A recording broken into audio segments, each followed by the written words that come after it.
What's up, guys? So I've had my GoPro Hero 4 for a while now, and now that I've had a decent amount of time to use it, I want to give you guys an update of my my initial review or first impressions. Let you know what I found out, what I think. We know with the holidays coming up soon, I have a feeling a lot of you guys are either looking at buying one or potentially getting one. So I'll give you my ideas on that. Stay tuned.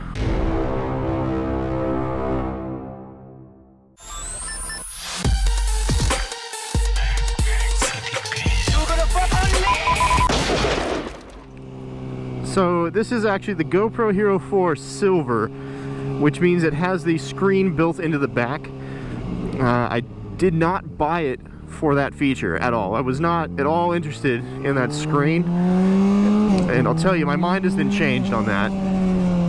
After using it, changing settings, previewing videos, taking pictures, it's just 100 times better. I'm not exaggerating. Oh, that was almost an accidente.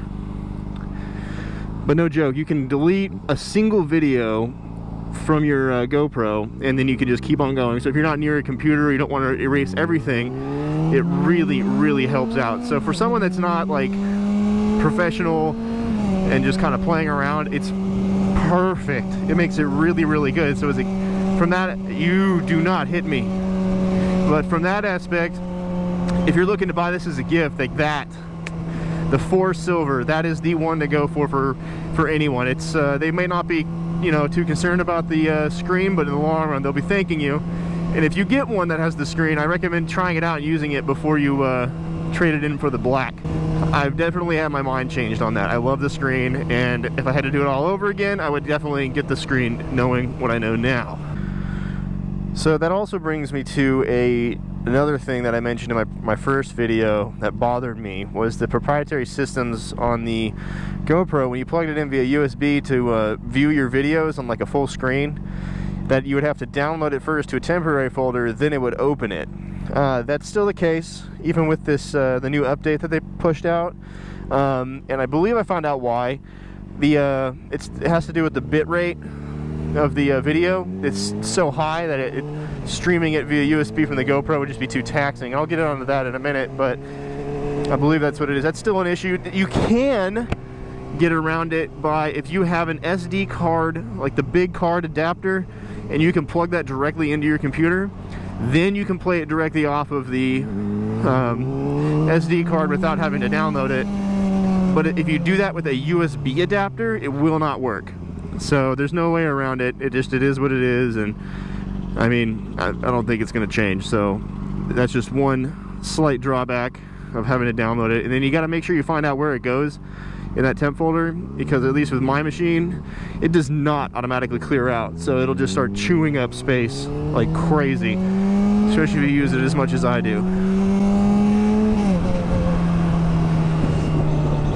So on that bitrate note, the video quality is impressive. It's really, really nice. I've been playing with all the settings, trying to get a good picture, and it's really not difficult to do that. But it's just the quality, the sharpness, the clarity, so much better, so much better. And it comes with this super view, which is by far my favorite feature, which is nothing new with the 4. They had this on the 3 Plus Black, but for especially moto vlogging or anything like that, the view is so much wider. You get to see everything a lot better.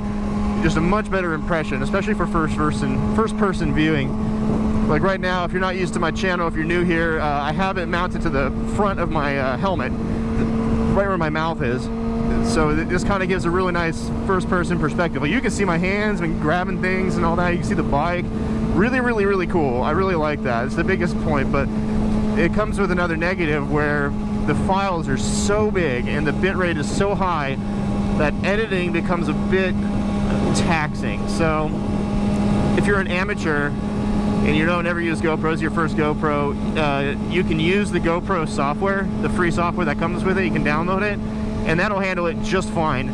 But if you're using something like Sony Vegas, like I use, the preview chokes on my machine. It didn't before on any other GoPro, but it cannot display a preview at all because the rate's too high. So what I do is I'll take everything, I'll load it into Vegas, I'll do my color corrections, my white balance corrections, I'll trim it up a little bit, and then I will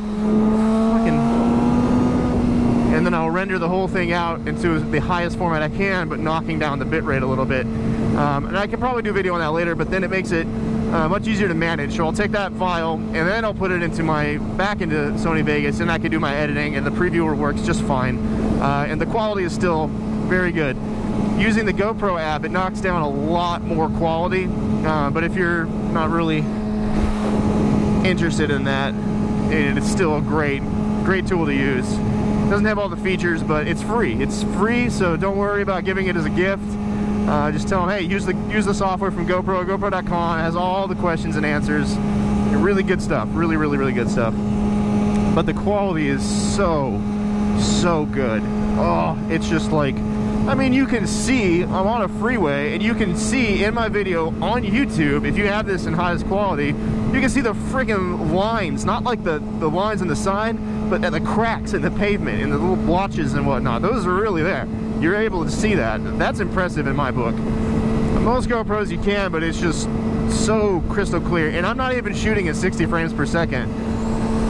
This is in 30 frames per second. In 60 frames per second, it's a lot cleaner, but for what I do, it's not really useful. I don't do any slow-mo stuff on my bike. I don't drive fast enough. I'm sorry. Maybe if I did, I'll get more subs or something, but overall, I love my GoPro. If I were to receive this as a gift, I would be stoked. First of all, I would return the one I bought, save money, but fantastic, fantastic, fantastic. It's definitely the best one to choose from, in my opinion. If you have the money, because it's not cheap. I know they're on sale right now, you can get some good deals, but they're not the cheapest. The cheapest ones, from what I've seen, are really, really, really, really, really not good. The quality is really bad, and for example, the 3 white, I think they still sell it. I had so many issues with the automatic white balancing that it comes with. You don't have as many settings, first of all, but it would flicker on the screen, and it just bothered me. I didn't like seeing that flicker. And if anyone is even a beginner, I guess you could say, I'm not sure I don't think I consider myself an expert, but it would bother them too. It's a lot cheaper. In fact, if you're on a budget, still a good camera, but it's much better to fork over the money for the 4 silver. The second best option, if you can't afford it, would be the 3 Plus silver, which I was using for quite a while, and I loved that camera. It doesn't come with the Super View, it doesn't come with the Pro Tune. You can still, it doesn't have the screen on the back, and you can still do like the mobile app and all that stuff.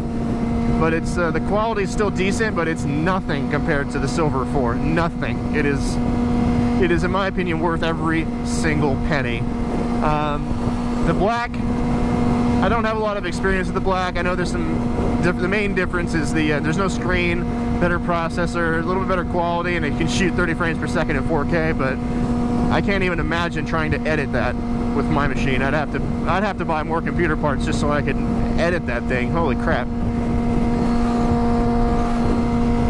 But I love this camera. I love it. Despite the fact that it's got that proprietary crap when you plug it in and it pops up that window and you have to download everything. Despite that, I love it.